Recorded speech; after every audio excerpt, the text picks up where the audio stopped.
नमस्कार, आप देख रहे हैं बीपीए न्यूज। देश का सच दिखाते हैं हम। मैं आपके साथ रितिका श्रीवास्तव। आइए नजर डालते हैं देश दुनिया की बड़ी खबरों पर। उत्तर प्रदेश में यूनाइटेड किंगडम के पूर्व प्रधानमंत्री ऋषि सुनक ने अपने परिवार के साथ आगरा में फतेहपुर सीकरी स्मारक देखने पहुंचे।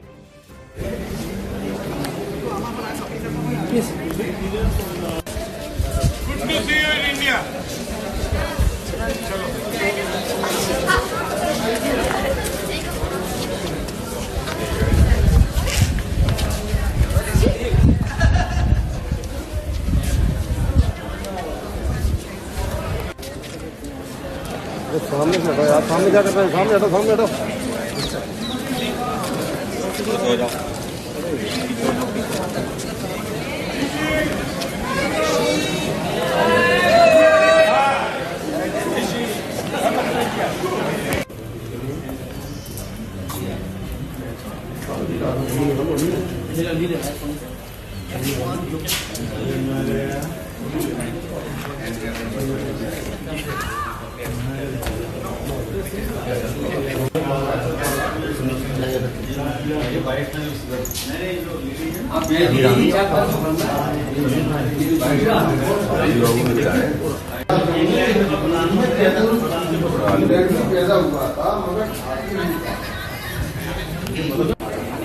सब मना कर रहे हैं वेपन के साथ। पुणे महाराष्ट्र में महाराष्ट्र के मंत्री माणिकराव कोकाटे के बयान पर एनसीपी एससीपी सांसद सुप्रिया सुले ने कहा, मुझे आश्चर्य नहीं है क्योंकि उन्होंने कई बयान दिए हैं। उन्होंने कहा कि 5,000 करोड़ रुपए का घोटाला हुआ है। अगर 5,000 करोड़ रुपए का बीमा घोटाला हुआ है तो उन्होंने क्या किया, और वे हमारे किसानों को भिखारी कह रहे हैं। यह बहुत दुखद है। इससे पता चलता है कि यह सरकार किसानों के खिलाफ है, यह किसान विरोधी सरकार है। उसने ऐसा बयान दिया है कि हम जो भिखारी लोग हैं उनको, वो भिखारी लोग 1 रुपया नहीं लेते, लेकिन हमने हमारे सरकार ने महाराष्ट्र में हर किसान को 1-1 रुपए में जो एग्रीकल्चर इंश्योरेंस है वो प्रोवाइड किया है। आप कैसे देखते हैं उसके बयान पर? मुझे आश्चर्य नहीं, क्योंकि बहुत बार वो बहुत सारे बयान कर चुके हैं। उन्होंने ही कहा कि 5,000 करोड़ रुपया का घोटाला हुआ है। अगर 5,000 करोड़ रुपया का बीमा का घोटाला हुआ है तो उन्होंने क्या किया उसके बारे में? वो ही कहते हैं कि केंद्र सरकार से निधि नहीं आता। ये मेरा स्टेटमेंट नहीं है, इस राज्य के कृषि मंत्री का है। और हमारे किसानों को भिखारी जो कह रहा है, ये बहुत दुख की बात है। यही दिखाता है कि फिर एक बार कि ये जो सरकार महाराष्ट्र की है वो किसान विरोधी सरकार। फोन भी वहाँ किया है, और ये जो घटनाएं हो रही है वो होनी नहीं चाहिए, और जिसकी गलती है उसकी पूरी इंक्वायरी करके उसकी शिक्षा होनी चाहिए। मुंबई सेंट्रल रेलवे के सीपीआरओ डॉक्टर स्वप्निल नीला ने कहा, कुंभ मेले के लिए मध्य रेलवे द्वारा जो विशेष गाड़ियां चलाई जा रही हैं, उन सभी गाड़ियों के आरंभिक स्थानों पर यात्रियों की सुविधा के लिए विविध व्यवस्थाएं की गई हैं। इनमें यात्रियों के लिए अतिरिक्त टिकट बुकिंग काउंटर और निरंतर सार्वजनिक घोषणा प्रणाली के माध्यम से यात्रियों को जानकारी दी जाती है। उनकी ट्रेन की स्थिति, ट्रेन के डिब्बों की स्थिति, वे किस दिशा में स्थित होंगे और साथ ही वे किस प्लेटफॉर्म पर कितने समय तक रहेंगे, इसके लिए आरपीएफ और वाणिज्यिक कर्मचारियों की तैनाती की गई है, ताकि यात्रियों को ट्रेनों में कतारबद्ध तरीके से चढ़ाया जा सके। इन सभी चीजों का प्रबंधन किया गया है। मध्य रेलवे द्वारा कुंभ मेला के लिए जो स्पेशल गाड़ियां चलाई जा रही है, उन सभी गाड़ियों के ओरिजिनेटिंग स्थानकों के ऊपर यात्रियों की सुविधाओं के लिए विविध अरेंजमेंट्स किए गए हैं। इनमें यात्रियों के लिए additional ticket booking counters, may I help you booths, और लगातार दी जाने वाली पब्लिक अनाउंसमेंट सिस्टम के थ्रू इंफॉर्मेशन, जिससे यात्रियों को उनके ट्रेन की स्थिति, वो ट्रेन के जो डब्बे हैं उनकी स्थिति, किस डायरेक्शन से, किस दिशा से वो डब्बे रहेंगे, उनकी स्थिति, उसी के साथ साथ में कौन से प्लेटफॉर्म पे वो रहेगी, कब तक लगेगी, उसके लिए आरपीएफ और कमर्शियल स्टाफ की डिप्लॉयमेंट, किस तरह से उनको कतारबद्ध तरीके से उन ट्रेनों में चढ़ाया जा सकता है, ये सब कुछ मैनेज किया गया है। इसमें मध्य रेलवे के द्वारा अभी भी 4 गाड़ियाँ कुंभ के लिए चलाई जाने वाली हैं, जिसमें 21 तारीख को पुणे से मऊ जंक्शन के लिए जो गाड़ी जाएगी, उसी के साथ में 22 तारीख को छत्रपति शिवाजी महाराज टर्मिनस से, 23 तारीख को नागपुर से और 26 तारीख को फिर से छत्रपति शिवाजी महाराज टर्मिनस से मऊ जंक्शन के लिए गाड़ियां चलाई जाएगी। इसमें यात्रियों की सुविधा के लिए हम लोगों ने एडिशनल आरपीएफ स्टाफ और रेलवे का ऑपरेटिंग और कमर्शियल डिपार्टमेंट के स्टाफ डिप्लॉय किए हैं। हमारी सभी यात्रियों से ये विनती है कि कृपया योग्य टिकट खरीदें और उसी के साथ में आप नियमों का पालन करते हुए कतारबद्ध तरीके से अपने अपने कोचेस में बैठें, ताकि किसी भी तरह के आपको असुविधा और आपके साथी यात्रियों को भी किसी भी असुविधा का सामना ना करना पड़े। पटना बिहार में पटना जंक्शन पर आरपीएफ इंस्पेक्टर सुशील कुमार ने कहा, विशेष ट्रेनों के लिए रेल घोषणा के अलावा हम अपने स्तर पर भी घोषणाएं कर रहे हैं। हमारी आबादी के एक बड़े हिस्से का एक ही उद्देश्य है कि किसी भी तरह प्रयागराज पहुंचना। हम बड़ी संख्या में प्लेटफॉर्मों पर मौजूद हैं। लोग लद के जा रहे हैं, क्या इंफॉर्मेशन लोगों को दे रहे हैं, क्या अवेयर कर रहे हैं? नहीं, हम लोग तो अपने से जैसे जितनी स्पेशल ट्रेनें हैं, देखिए हमारे 3 अपना जो रेल का अनाउंसमेंट सिस्टम है वो तो अपना अनाउंसमेंट कर रहा है। हम अपना लोकल लेवल से अनाउंसमेंट उस पर्टिकुलर ट्रेन पे, उसमें ये तक जानकारी होती है कि एसी किधर है, स्लीपर किधर है, जनरल किधर है, ठीक है, और कौन कौन सी स्पेशल ट्रेन किस प्लेटफॉर्म से कब जाएगी। लोग मान रहे हैं क्या? अवेयर करने के बाद भी लोग मान रहे हैं बात? नहीं, देखिए इसमें अब कहना नहीं चाहिए। अभी हमारे देश के अब बहुसंख्यक आबादी, अभी उनको कम शिक्षित या अशिक्षित कर सकते हैं। उनका एक ही लक्ष्य है, प्रयाग पहुंच जाना, ठीक है, वो किसी तरह से जा रहे हैं। अब वो कैसे कंट्रोल कर रहे हैं? अब अधिक से अधिक प्लेटफॉर्म पर हैं, मौजूद हैं।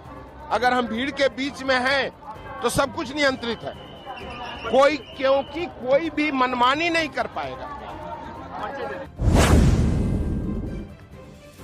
अयोध्या आरपीएफ इंस्पेक्टर यशवंत सिंह ने कहा कि यहाँ भीड़ प्रबंधन काफी प्रभावी तरीके से चल रहा है। हम एक क्षमता से अधिक भीड़ को प्लेटफॉर्म पर नहीं लाते हैं ताकि कोई आपात स्थिति उत्पन्न ना हो। हम महाकुंभ के पहले दिन से ही सतर्क हैं, भीड़ की स्थिति पर नजर बनाए हुए हैं। हम सीसीटीवी की मदद से भीड़ को देख लेते हैं। हमारे यहाँ सभी चीजें सुचारू रूप से चल रही हैं। क्या व्यवस्थाएं हैं की जाती है, किस तरीके से आप लोग अरेंजमेंट कर रहे हैं? देखिए, क्राउड मैनेजमेंट यहाँ पे बहुत प्रभावी तरीके से चल रहा है। कोई भी क्राउड डायरेक्ट हमारे स्टेशन एरिया में एंट्री नहीं पा रही है। जो भी क्राउड मोस्टली हमें श्री राम हॉस्पिटल साइड से, रामपथ से श्री राम हॉस्पिटल साइड से हमें स्टेशन पे क्राउड मिलता है।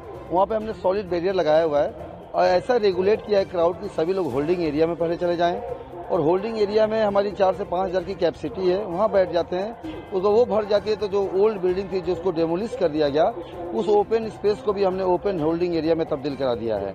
वहीं पे टिकटिंग सिस्टम भी है, तो यात्री वहाँ से 8 से 10 हज़ार यात्री वहाँ पे हम बैठा देते हैं, और टिकटिंग सिस्टम भी वहीं पे है। वहाँ हमारा सहायता बूथ भी खुला हुआ है। जो भी यात्री आते हैं हमारे लोग लगे हुए हैं, हमारे लोग उनसे इंटरेक्शन करते हैं, वार्ता करते हैं, और जहाँ की भीड़ ज़्यादा होती है हम वहीं पे उनको टिकट दिलाते हैं। उसके बाद स्पेशल ट्रेन प्लेस कराते हैं प्लेटफॉर्म नंबर 1 पे, फिर उनको प्लेटफॉर्म नंबर 1 से एंट्री दिला देते हैं। कहने का मतलब है कि जो भी क्राउड है उसका असेसमेंट हम कर ले रहे हैं, और एक क्षमता से अधिक क्राउड को हम प्लेटफॉर्म पे लाते ही नहीं है, ताकि कोई भी आपात स्थिति उत्पन्न ही न हो। तो जितनी भीड़ होती है उसको हम रोक लेते हैं। अगर ज़्यादा भीड़ होगी तो क्षमता से अधिक हम प्लेटफॉर्म पे आने नहीं दे रहे हैं।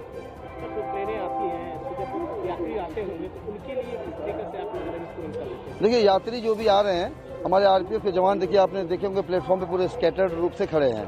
जो भी ट्रेन आती है हर कोचों के सामने आरपीएफ का जवान खड़ा हो जाता है। पहले हम यात्रियों को ट्रेन से उतारते हैं, वो उतर जाते हैं, उसके बाद योजनाबद्ध तरीके से बाकी जो बोर्डिंग करने वाले पैसेंजर्स को हम ट्रेन में बोर्ड करा देते हैं। और देखिए, एग्जिट के लिए 2 रैंप बना हुआ है, जैसे एक सामने एक रैंप आप हमारा देख सकते हैं, एक रैंप है, इसी तरह एक बनारस साइड में भी एक रैंप हमने बनाया हुआ है। उसी रैंप से यात्रियों को हम बाहर निकाल देते हैं। हम ये कोशिश करते हैं कोई भी यात्री जो बाहर जाने वाला है, अगर 1 नंबर पे आ रही गाड़ी तो उनको सीढ़ी या स्केल्टर का इस्तेमाल न करना पड़े। 2-3 पे आती है तो मजबूरी बस वहाँ स्केल्टर तो बंद करा दिया हमने, क्योंकि यहाँ पे जो यात्री राम भक्त हैं, ये जनरली उसके आदी नहीं होते स्केल्टर यूज करने के, तो स्केल्टर से एक्सीडेंटल फॉल का खतरा था, तो स्पेशली स्केल्टर्स को हमने सारा बंद रखा है सुरक्षा के दृष्टिकोण से। सीढ़ियों के माध्यम से उनको 2-3 से सीढ़ी चढ़ा के इस 1 नंबर पे सीढ़ी उतार के हम यहाँ से एग्जिट करा देते हैं। एग्जिट के लिए अलग और एंट्री के लिए अलग हमारे गेट्स बने हुए हैं।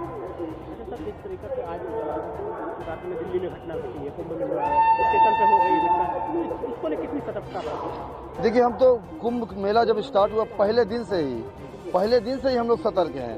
हमारा जो मूवमेंट प्लान पहले दिन से ही बना हुआ है कि एंट्री के लिए अलग है, एग्जिट के लिए अलग है, और सबसे इम्पोर्टेंट चीज़ है कि हर ट्रेन को हमारी आरपीएफ की जो टीम है वो सब हम लोग वेल ट्रेंड लोग हैं। क्राउड मैनेजमेंट में हम लोग हर एक ट्रेन को अटेंड करते हैं, यात्रियों को सुगमता से उतार के सुगमता से चढ़ा के उनको रवाना कर रहे हैं। तो अब भीड़ की स्थिति पे भी नज़र बनाए हुए हैं, तो भीड़ का भी हम असेसमेंट, हमारे यहाँ सीसीटीवी लगा हुआ है, उस सीसीटीवी कैमरा से भीड़ की स्थिति को भी देख लेते हैं कि टेढ़ी बाजार से कितनी भीड़ आ रही है और श्री राम पथ से कितनी भीड़ आ रही है, तो उसी हिसाब से हम उनको बाहर होल्ड करा दे रहे हैं। तो हमारे यहाँ बहुत स्मूथली चल रहा है, सब कुछ एकदम अंडर कंट्रोल है स्थिति। समस्तीपुर बिहार के नई दिल्ली रेलवे स्टेशन पर मची भगदड़ में एक ही परिवार के 3 सदस्यों की मौत हो गई। उनके एक रिश्तेदार प्रमोद कुमार ने कहा, हमारे परिवार के 3 सदस्य 4-5 दिन पहले यहां से दिल्ली गए थे, वहां से वे कुंभ जा रहे थे। स्टेशन पर मची भगदड़ में उनकी मौत हो गई। हमें इसकी जानकारी रात 1 बजे मिली। बेटा है वो दिल्ली में रहते हैं, तो वहीं कुंभ नहाने के क्रम में यहाँ से गए थे दिल्ली, और दिल्ली से कहे कि हम कुंभ जाएंगे नहाने के लिए। उसी बीच दिल्ली रेलवे स्टेशन पर अफरा तफरी यानी कि भगदड़ मच गया। उसी के दरमियान इन लोगों का डेथ हो गई। कितने लोग? मेरे परिवार के 3 सदस्य थे, जो मेरे भाई का सास था, ससुर था और उनकी नतनी थी। तो लोग वहीं दिल्ली में रहते थे, क्या करते? जी नहीं, ये लोग यहाँ से गए थे आज से लगभग 4-5 रोज पहले। अच्छा। तो वहाँ पहले गए अपने बेटे के पास, और बेटा कहा कि चलो हम तुमको कुंभ नहला देते हैं। तो बेटा और कुछ वहाँ पर के और कोई परिजन थे, वो लोग कहें कि ठीक है चलो हम लोग भी चलते हैं साथ में। तो 15-16 आदमी वहाँ से वो चले कुंभ नहाने के लिए। तो वह दिल्ली रेलवे स्टेशन पर ही घटना घटी है। क्या नाम हुआ? जी, मेरा नाम हुआ प्रमोद कुमार। कब जानकारी मिली थी आप लोग? जी, हम लोगों को जानकारी मिली रात्रि के 1 बजे की। अच्छा। कि ऐसा घटना हो गया है।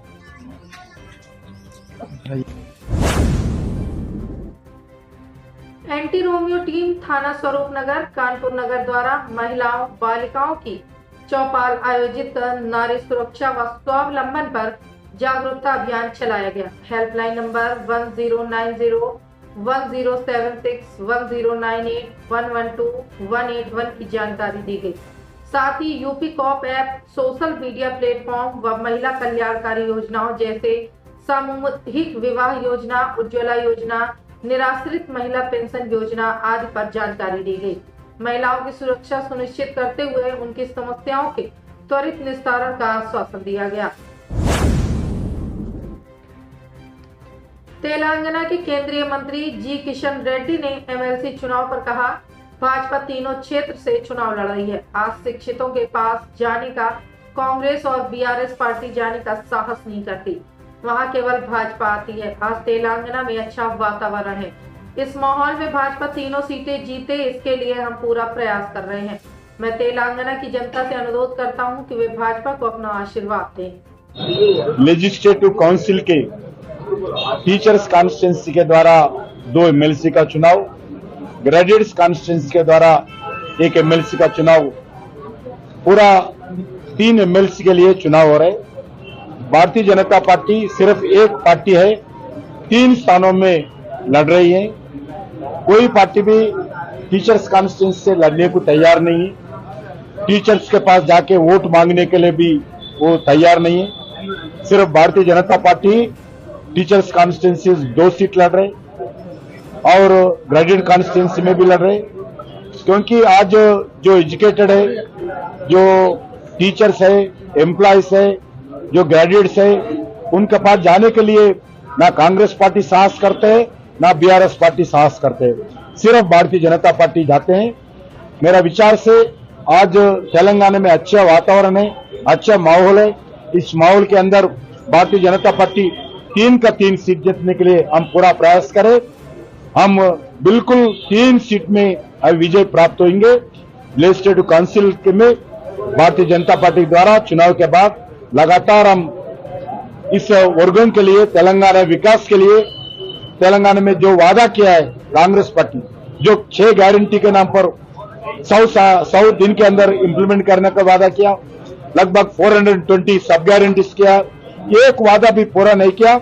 इस विषय पर असेंबली में लड़ेंगे, इस चुनाव के बाद लेजिस्लेटिव काउंसिल में भी लड़ेंगे।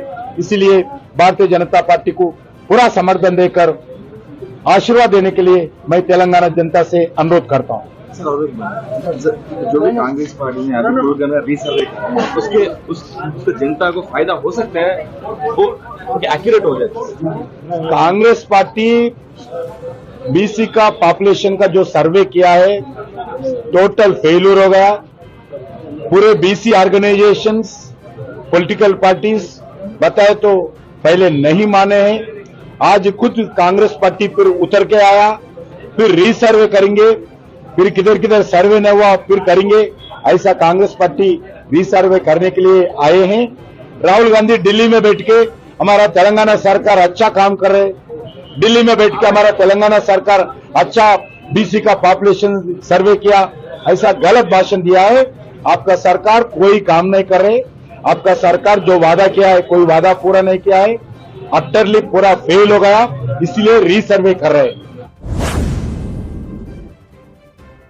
चंडीगढ़ में आप सांसद राघव चड्ढा ने नई दिल्ली रेलवे स्टेशन भगदड़ मामले पर कहा, नई दिल्ली रेलवे स्टेशन पर जो घटना घटी है वह अत्यंत दुखदायी है।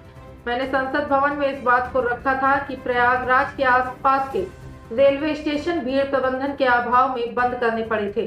सरकार यह सुनिश्चित करे कि इस प्रकार की घटना दोबारा घटित ना हो। देखिए, नई दिल्ली रेलवे स्टेशन पर महाकुंभ जा रहे श्रद्धालुओं की स्टैम्पीड के चलते भगदड़ मचने के कारण जो घटना वहाँ घटी और लोगों की जानें गईं, बहुत अनगिनत लोग घायल हुए, ये अत्यंत दुखदायी घटना है और मुझे लगता है कि पूरे देश की आत्मा को झंझोड़ के रख दिया इस पूरी घटना ने। मैं सबसे पहले तो भगवान से प्रार्थना करता हूं कि वे लोग जिनकी जानें चली गईं इस अनफॉर्चुनेट इंसिडेंट में, उनके परिवारों को शक्ति प्रदान करें कि वे इस दुख को सहन कर सकें और जो लोग घायल हुए हैं उनके जल्द से जल्द फिर से स्वस्थ होने की मैं कामना करता हूं और प्रभु के श्री चरणों में अरदास करता हूं। ये पूरी घटना ये दिखाती है कि हमारा जो भारतीय रेल है, जो रेल विभाग है, वो किस स्तर की बद इंतजामी और लापरवाही देश के नागरिकों को सौंप रहा है, दे रहा है, किस प्रकार की लापरवाह सुविधा लोगों को दी जा रही है।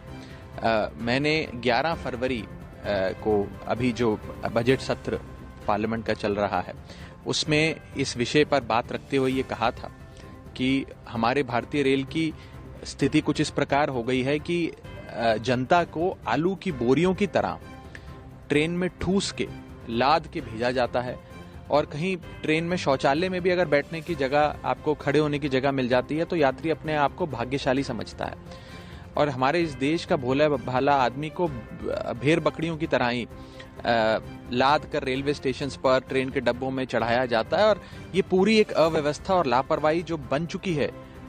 हर रेलवे स्टेशन पर इसी प्रकार के कुछ दृश्य आपको नजर आएंगे। ये बहुत चिंताजनक है और खास तौर पे महाकुंभ से संबंधित विषय पे बात करते हुए मैंने संसद भवन में बात रखी थी कि प्रयागराज और उसके आसपास के कई सारे रेलवे स्टेशंस को क्राउड मैनेजमेंट ना करने की वजह से, ना ठीक से होने की वजह से भारतीय रेल को बंद कर देना पड़ा।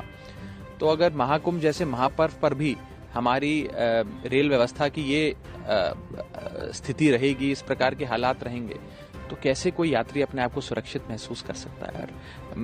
बड़ी बात यह है कि इस पर क्या एक्शन लिया जाएगा। जैसे हम देखते हैं कि पिछले सीएजी की रिपोर्ट बताती है कि न जाने अनगिनत रेल एक्सीडेंट्स देश भर में देखने को मिलते हैं। औसतन हर महीने एक नई रेल दुर्घटना की खबर देशवासियों को मिलती है।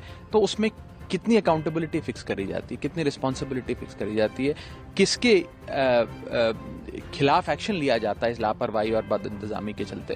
तो इन सारे विषयों पर मुझे लगता है कि सरकार को गंभीरता से सोचना चाहिए, कार्रवाई करनी चाहिए और जो ये घटना घटी है, परमात्मा उन परिवारों को शक्ति दे, साहस दे और सरकार कम से कम अब ये सुनिश्चित करे कि इस प्रकार की कोई भी घटना देश भर में ना घटे। हाँ सर, 10 लाख की कंपनसेशन देने की बात की गई है। वहीं बाद में ये भी चीज़ कही गई कि जब ये घटना हो गई उसके बाद 4 स्पेशल ट्रेनें लगाई गई क्राउड कंट्रोल के लिए। तो ये कहें टू लिटिल टू लेट। देखिए, जब एक बार घटना घट गई और इतने सारे श्रद्धालु जो हमारे इस महापर्व में, महाकुंभ में हिस्सा लेने जा रहे थे, उनके साथ ये दुर्घटना घटी, उसके बाद अगर आप कोई इंतजामात करते हैं, 4 ट्रेन ज्यादा लगा देते हैं, 2 ट्रेन किसी और रूट से डाइवर्ट कर उसे प्रयागराज के रूट पे लगा देते हैं, उससे क्या फर्क पड़ता है। बात तो यह है कि उन भोले भाले मासूम श्रद्धालुओं की जानें चली गई।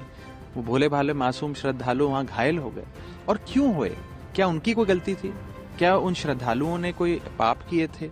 क्या उनसे कोई गलती, क्या उनसे कोई लापरवाही हो गई? ये तो सीधे सीधे भारतीय रेल की लापरवाही और बद इंतजामी के चलते हुआ है, जो बेहद दुखदायी है। और जैसा कि मैंने कहा कि मैंने 11 फरवरी को इस विषय को संसद भवन के भीतर अपने बजट जो सत्र चल रहा था उसमें अब एक भाषण देते समय इसको रेखांकित भी किया था कि भारतीय रेल की जो अव्यवस्था है उस पर सरकार का ध्यान आकर्षित किया जाए, सरकार उस पर फोकस करते हुए अपने जो व्यवस्था उसमें सुधार करे। इस प्रकार की लापरवाही चलती रहेगी तो न जाने और कितने मासूम लोगों की जानें जा सकती हैं इसी प्रकार के इंसिडेंट्स के चलते। उत्तर रेलवे के सीपीआरओ हिमांशु शेखर उपाध्याय ने नई दिल्ली रेलवे स्टेशन भगदड़ मामले पर कहा कि हम सभी को इस दुर्घटना पर बहुत दुख और खेद है। इस हादसे में 18 लोगों की जान गई है। रेल मंत्री ने 10 लाख रुपए की आर्थिक सहायता सभी दिवंगत परिवारों को देने की घोषणा की है। लगभग सभी लोगों तक यह धनराशि वितरित हो गई है। कमेटी ने जांच शुरू कर दी है। तथ्यों की जांच की जा रही है और शीघ्र ही जांच रिपोर्ट आ जाएगी। हुआ ये कि जैसा अभी हम लोग को लेटेस्ट जानकारी मिली है, प्राइमा फेसी जिसे कहा जाए, कि 14 नंबर प्लेटफॉर्म पर प्रयागराज एक्सप्रेस आने वाली थी, तो उसका लोग इंतजार कर रहे थे, लगने वाली थी। इस बीच 12 नंबर प्लेटफॉर्म से स्पेशल ट्रेन का अनाउंसमेंट हुआ, तो लोगों की संख्या पहले से ज्यादा थी, तो लोग 14 नंबर से 12 नंबर की तरफ जाने लगे अप्रत्याशित रूप से। इसी में किसी पैसेंजर का पैर स्लिप हुआ, भगदड़ हुई और ये बहुत ही दुखद घटना है, हृदयविदारक घटना हुई। हम सभी को इसका बहुत ही दुख और खेद है। इस हादसे में 18 लोगों की जान गई, 18 लोगों को हमने खोया और 13 लोग घायल हुए। अभी क्षतिपूर्ति तो खैर इसमें क्या हो सकती है, लेकिन तब भी माननीय रेल मंत्री जी ने 10 लाख रुपए की आर्थिक सहायता सभी जो दिवंगत लोग हैं उनके घर वालों को, परिजनों को, गंभीर रूप से घायल लोगों को 2.5 लाख रुपए की सहायता और सामान्य रूप से छोटे लोगों को 1 लाख रुपए की सहायता की घोषणा की है और लगभग सभी लोगों तक ये धनराशि वितरित भी हो गई है। बाकी रेलवे के higher administrative grade additional secretary level के ऑफिसर्स की कमेटी जांच कर रही है। इस कमेटी में, और कमेटी ने जांच शुरू भी कर दी है, इस कमेटी में Shri Narsingh Das, principal chief commercial manager northern railway, और Shri Pankaj Gangwar, principal chief security commissioner northern railway, ये दोनों लोग मेंबर हैं। जांच शुरू हो गई है, सीसीटीवी फुटेज वगैरह सब फ्रीज की जा रही हैं, सीज की जा रही हैं और तथ्यों की जांच की जा रही है। शीघ्र ही जांच रिपोर्ट आ जाएगी। एक बार फिर से हमें बहुत खेद है, बहुत दुख है, लेकिन उत्तर रेलवे और उत्तर रेलवे के कर्मचारी लगातार प्रयास में हैं कि लोगों का विश्वास बनाए रखें। आप प्रवक्ता प्रियंका कक्कड़ ने नई दिल्ली रेलवे स्टेशन भगदड़ मामले पर कहा, यह एक दुखद खबर है। पीड़ित परिवारों के प्रति हमारी गहरी संवेदना है। सरकार को सफाई देनी बंद करनी चाहिए क्योंकि उनका काम आम आदमी के लिए काम करना है। एक्सट्रीमली अनफॉर्चुनेट इंसिडेंट है, हमारी deepest condolences with the family. But ये क्या दिखाता है? आपने प्रयागराज इंसिडेंट से क्या सीखा? आपको पता नहीं था कि किस मात्रा में, किस भारी संख्या में रेलवे की टिकट्स इश्यू हुई कल? आपको क्या पता नहीं था कि आज हवाई चप्पल वाले के लिए हवाई जहाज बिल्कुल आउट ऑफ रीच हो चुका है और उनके लिए एकमात्र सहारा रेलवे स्टेशन, रेलवे टिकट के थ्रू, ट्रेन के थ्रू प्रयागराज पहुंचना था? बार बार हमने देखा, और ये पहली बार नहीं हुआ। अभी रिसेंटली ऑनलाइन भी कितनी सारी वीडियोस आ रही थी जिसमें हमने मिसमैनेजमेंट देखी रेलवे स्टेशंस पर, कैसे लोगों से पैसे लूटे जा रहे थे, कैसे उनको अंदर पहुंचाने तक के लिए भी भारी मात्रा में पैसे लिए जा रहे थे, वो सब देखा। तो आप क्या कर रहे थे इस टाइम? आज ये सरकार, सूट बूट वाली सरकार, केवल और केवल अपने उद्योगपति मित्रों के साथ उनकी व्यवस्था ठीक करने में लगी रहती है। प्रयागराज पहुंचना हो तो उनके पास अपना उड़न खटोला होता है कि उनको वहां पे लैंड करा पाए, पर आम आदमी की जिंदगी का कोई मोल ही नहीं रहा। कैसे हमने देखा कि इतने रैम्पेंट इंसिडेंट्स हो चुके हैं, ट्रेजेडीज हो चुकी हैं, और ये सब मैन मेड डिजास्टर्स हैं जो अवॉइडेबल थे। ये सब मिसमैनेजमेंट। रेलवे के अधिकारियों को उनका कहना था कि जनरल का रिजर्वेशन नहीं होता है, टिकट उन्हें काउंटर से लेना पड़ता है, तो भारी संख्या में भीड़ आ गई और अब प्रत्याशित भीड़ थी, इससे पहले कभी ऐसा देखा नहीं गया था। और पर्याप्त मात्रा में ट्रेनें चलाई जा रही है पर्याप्त संख्या में, तो उसमें रेलवे अपनी तरफ से जो बंद पड़ रहा है। मुझे लगता है सरकार को ये एक्सक्यूजेस देनी बंद करनी चाहिए। उनका काम है आम आदमी के लिए काम करना, ना कि सिर्फ अपने सूट बूट वाली सरकार का अपने पूंजीपति मित्रों के लिए काम करना। ये कुव्यवस्था कोई पहली बार नहीं देख रहे हैं, हम लगातार देख रहे हैं कि ये इंसिडेंट्स बहुत रैम्पेंट हो चुके हैं, क्योंकि सरकार का फोकस ही नहीं है गवर्नेंस इश्यूज पे, और उनका फोकस केवल गवर्नेंस इशू, उन इश्यूज पे है जो पूंजीपति मित्रों को डायरेक्टली अफेक्ट करती है। प्रधानमंत्री का भी इस पे बयान है, तो उन्होंने भी मुआवजे की घोषणा की है, तो आपको लगता है कि अभी कुछ समय के लिए राहत है लोगों को? देखिए, जिसने खोया होता है उसी को पता होता है। क्यों सरकार ने क्राउड मैनेजमेंट नहीं किया, क्यों वहां पर बताया जा रहा है कि उतना सुरक्षा बल नहीं था जितना होना चाहिए, जिस तरह का क्राउड एक्सपेक्टेड था? क्या आपको पता नहीं कि बार बार यूपी सरकार प्रचार कर रही है, बहुत भारी संख्या में लोगों को बुला रही है? तो आपकी क्या व्यवस्था थी? प्रयागराज से आपने क्या सीखा? These questions must be asked, accountability must be set, guilty must be punished immediately, नहीं तो ये रूटीन बनता ही जाएगा। देहरादून में उत्तराखंड के मुख्यमंत्री पुष्कर सिंह धामी ने कहा, प्रधानमंत्री मोदी के नेतृत्व में भारत की समृद्ध सांस्कृतिक विरासत के संरक्षण के लिए प्रतिबद्ध होकर निरंतरता से देश में काम किया जा रहा है। आज संस्कृत भाषा के प्रचार प्रसार के लिए भी कई योजनाएं देश में संचालित की जा रही हैं और इसी उद्देश्य के साथ नई शिक्षा नीति में संस्कृत को आधुनिक और व्यावहारिक भाषा के रूप में स्थापित करने के लिए विशेष प्रयास किए गए हैं। आदरणीय प्रधानमंत्री श्री नरेंद्र मोदी जी के दूरदर्शी नेतृत्व में भारत की जो समृद्ध सांस्कृतिक विरासत है, उसके संरक्षण के लिए, उसके संवर्धन के लिए प्रतिबद्ध होकर निरंतरता से आज देश के अंदर काम किया जा रहा है। आज संस्कृत भाषा के प्रचार प्रसार के लिए भी अनेक योजनाएं देश में संचालित की जा रही है और इसी उद्देश्य के साथ नई शिक्षा नीति में संस्कृत को आधुनिक और व्यावहारिक भाषा के रूप में स्थापित करने के लिए विशेष प्रयास किए गए हैं। आज स्कूली पाठ्यक्रम में संस्कृत भाषा को विशेष स्थान देने के साथ ही संस्कृत विश्वविद्यालय को आधुनिक संसाधनों से युक्त बनाया जा रहा है, उसको सुसज्जित किया जा रहा है, हर प्रकार से नवाचार किया जा रहा है, साइंस एंड टेक्नोलॉजी के साथ उसको आगे बढ़ाने का प्रयास किया जा रहा है। एक और जहां संस्कृत साहित्य को ऑनलाइन प्लेटफॉर्म पर उपलब्ध कराया गया है, वहीं ई संस्कृत शिक्षण प्लेटफॉर्म, संस्कृत ऐप्स विकसित करने पर भी विशेष बल दिया जा रहा है। इसके अतिरिक्त विभिन्न राज्यों में संस्कृत ग्राम भी स्थापित किए जा रहे हैं, जहां लोग अपने दैनिक जीवन में संस्कृत का उपयोग कर रहे हैं। प्रयागराज उत्तर प्रदेश में महाकुंभ 2025 के दौरान भारी संख्या में श्रद्धालु पावन स्नान के लिए पहुंच रहे हैं।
स्टेशन के लिए भाई आगे बढ़ते रहिए, सिटी साइड से एंट्री है।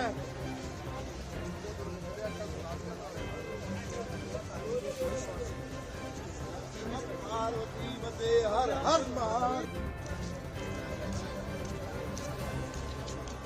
संगम जाने का रास्ता सामने है, कृपया रास्ते में खड़े ना हो, धीरे धीरे आगे बढ़ते रहे। संगम जाने का रास्ता सामने है, कृपया रास्ते में खड़े ना हो, धीरे धीरे आगे बढ़ते रहे। संगम जाने का रास्ता। पटना में बिहार के उप मुख्यमंत्री सम्राट चौधरी ने नई दिल्ली रेलवे स्टेशन पर मची भगदड़ पर कहा, हमारी पूरी संवेदना है। बिहार के मुख्यमंत्री नीतीश कुमार और प्रधानमंत्री मोदी बिहार के लोगों की चिंता कर रहे हैं। कई लोग मर गए, बिहारी लोग आते हैं सर उसमें। सर पूरी संवेदना है, बिहार के लोगों की पूरी चिंता बिहार के मुख्यमंत्री जी और प्रधानमंत्री जी कर रहे हैं। स्वाभाविक है, उसकी चिंता की जा रही है। रेल मंत्री जी भी पूरी मामले। दिल्ली के उपराज्यपाल ने कार्यालय में कहा, यमुना नदी की सफाई का काम पहले ही शुरू हो चुका है। कचरा उठाने वाले स्कीमर, खरपतवार निकालने वाले यंत्र और ड्रेज यूटिलिटी क्राफ्ट ने आज नदी में सफाई अभियान शुरू कर दिया। दिल्ली के उपराज्यपाल वीके सक्सेना ने कल मुख्य सचिव और एसीएस से मुलाकात की और उन्हें तुरंत काम शुरू करने को कहा।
पूर्व मेदिनीपुर पश्चिम बंगाल के नेता प्रतिपक्ष व भाजपा नेता शुवेंदु अधिकारी ने कहा, बंगाल में कुछ ऐसे इलाके हैं जहां देश विरोधी गतिविधियां ज्यादा हैं।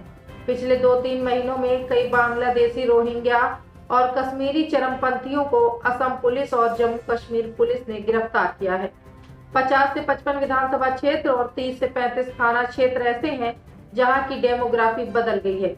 इसके लिए सीधे तौर पर ममता बनर्जी जिम्मेदार हैं। वह बंगाल में पुलिस मंत्री के रूप में विफल रही हैं।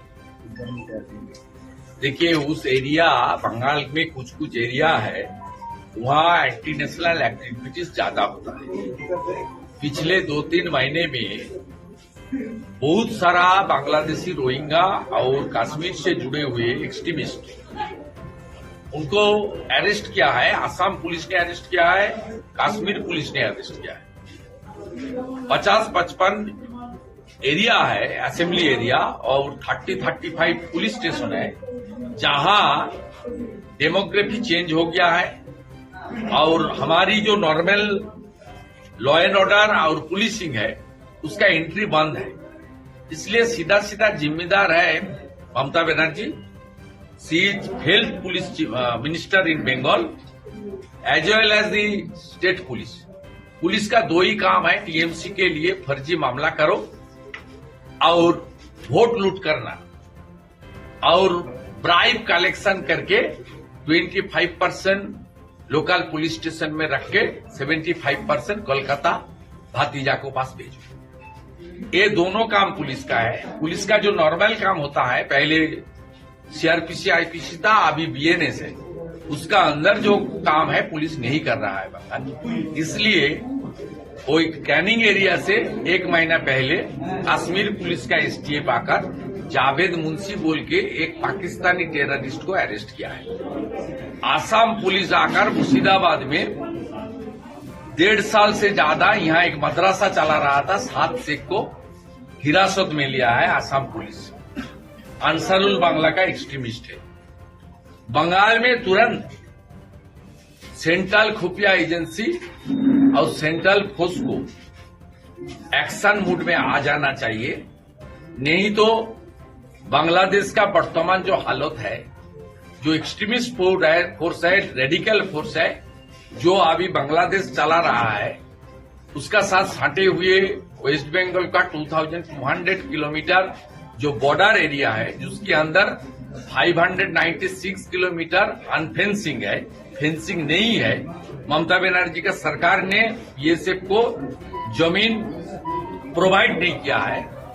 इसको देश हित में जरूर खुफिया एजेंसी और सेंट्रल फोर्स को कार्रवाई करना चाहिए और बीएसएफ का जो 50 किलोमीटर बॉर्डर से जो नया कानून बना है under the great leadership of our home minister Amit Shah ji, उसको बंगाल में तुरंत इम्प्लीमेंट करने का मांग और रिक्वेस्ट पूरा बंगाल की जनता की है। नेता प्रतिपक्ष की भी ये रिक्वेस्ट है, central government should do something.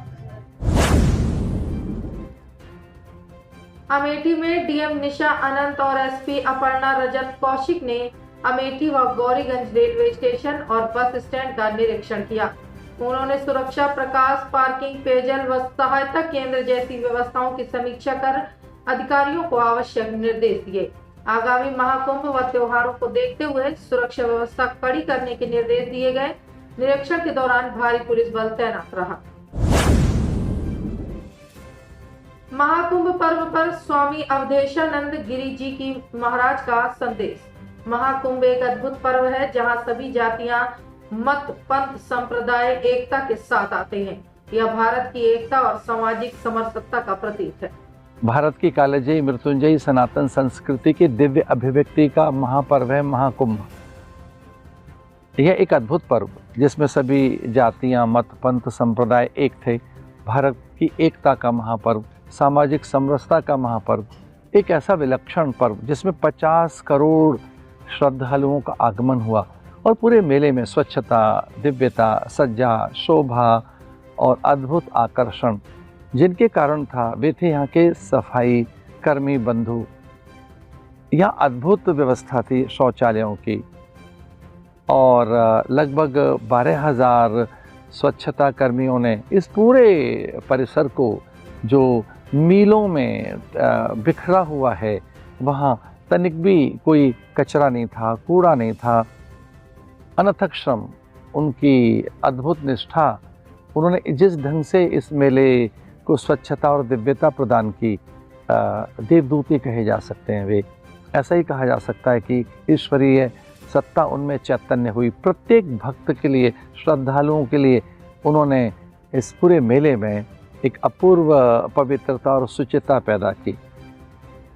हमारे प्रदेश के मुख्यमंत्री आदरणीय गोरक्ष पीठाधीश्वर योगी आदित्यनाथ जी के दृढ़ संकल्प से, उनके अखंड प्रचंड पुरुषार्थ से यहाँ जो सज्जा दिखाई दी, व्यवस्था, पुलिस प्रशासन की सजगता, अत्यंत संवेदनशीलता, सरकार का औदार्य, प्रत्येक भक्त के लिए विनम्रता, ये सब बड़ा अद्भुत है। मैं मेले में कार्य कर रहे सफाई कर्मियों के प्रति, उच्चाधिकारियों के प्रति, विशेषकर पुलिस प्रशासन के प्रति शुभकामनाएं प्रदान करना चाहूँगा। 50 करोड़ कभी एक साथ लोग कहीं इकट्ठे नहीं हुए, एक बड़ा इतिहास रचा गया। यूनेस्को ने इसे इंटेंजिबल हेरिटेज डिक्लेयर किया, मानवता की अमूर्त धरोहर। एक साथ 50 करोड़ कहीं हैं और वहाँ कोई अफरा तफरी नहीं, अव्यवस्था नहीं, अराजकता नहीं, कूड़ा नहीं, किसी प्रकार की धक्का मुक्की नहीं। पुलिस का तो अद्भुत कौशल था कि उन्होंने आंसू गैस, पश्चिमी देशों में कल्पना नहीं की जा सकती कि बिना आंसू गैस के, बिना लाठी के, वेपन के इतने बड़े समूह को कैसे नियंत्रित किया जाए।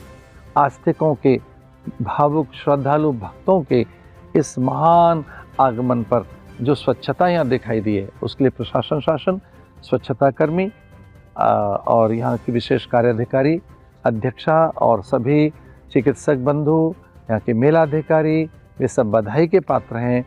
मैं आदरणीय योगी जी के इस शासन प्रशासन के प्रति न केवल प्रशंसनीय भाव रख रहा हूँ, न केवल ये स्तुत्य है, बल्कि ये अनेक प्रदेशों के लिए अनुकरणीय भी है।